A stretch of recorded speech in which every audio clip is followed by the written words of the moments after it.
This lesson, we're going to talk about dividing rational expressions. You're going to bring to the table what you just reviewed on dividing fractions. The main thing you just reviewed was keep, change, flip.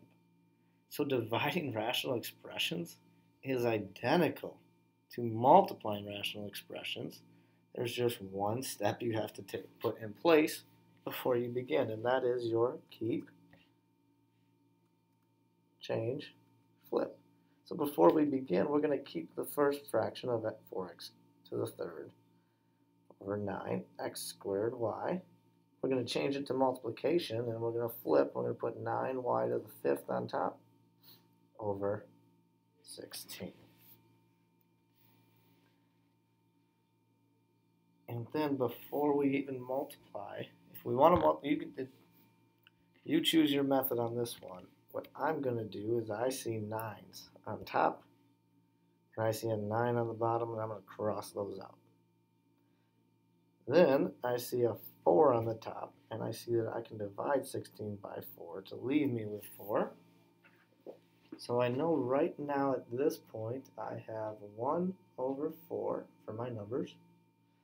X to the third over x to the second is going to leave me with an x on top.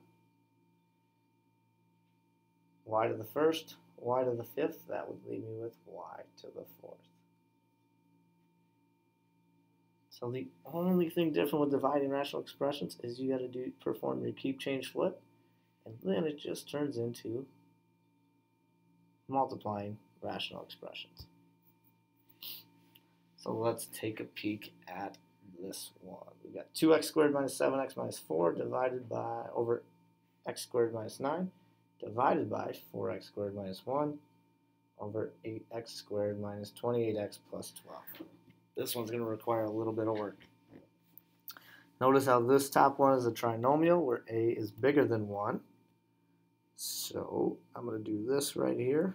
2x squared minus 7x minus 4. Remember, I multiply these, I get negative 8. So I'm going to split that up as negative 8 times positive 1. So we get this 2x squared minus 8x plus 1x minus 4. I'm going to group those. We get 2x times x minus 4 plus 1 times x minus 4. So I'm left with 2x plus 1 and x minus 4. I'm going to keep that in mind. I'm going to erase all this work.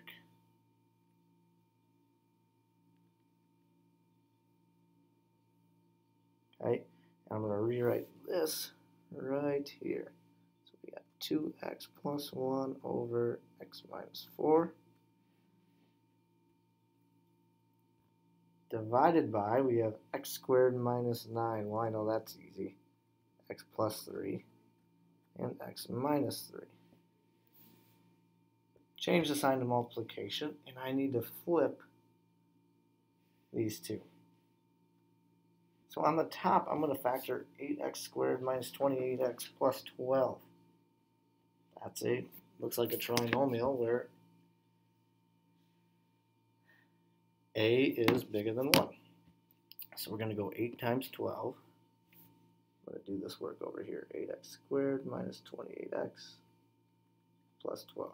So we've got 96. We've got to figure out what can I multiply by 96 and add to get negative 28. Well, 4 and 24, that's my first guess.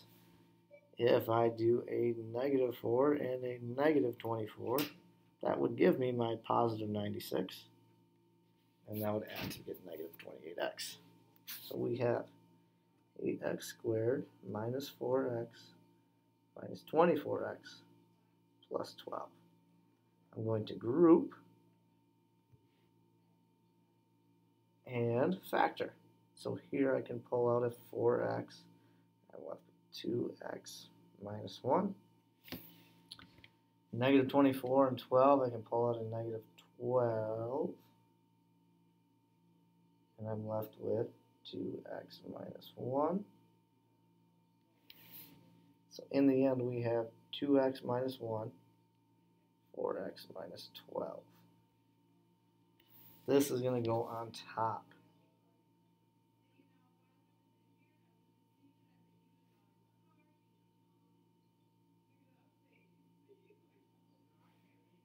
Let me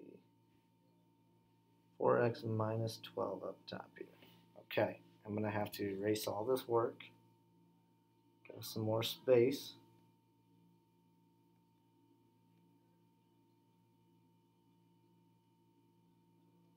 So I factored top and bottom. I just finished factoring the top of that one. Now I've got to factor 4x squared minus 1. Well, that's a difference of squares. So we get 2x plus 1 and 2x minus 1. Now, there's one trick. Take a look at 4x minus 12. 4 and 12 have a greatest common factor, so I can factor that out as 4 times x minus 3. So I keep that in mind as I go through, and now I'm going to cancel out terms. I get 2x plus 1, 2x plus 1, 2x minus 1, 2x minus 1. Got an x minus 3 there, x minus 3 here. All we have left on top is 4 times x minus 4 all over x plus 3. Now to save us some time, we're going to assume all expressions are defined, but we don't have to figure out for what expressions it is undefined. You're not going to see as many as complicated as that. Yours will get a little simpler, but the main idea is to change the sign, flip this fraction, you have to factor top and bottom, and then go through your multiplication steps that you've done before.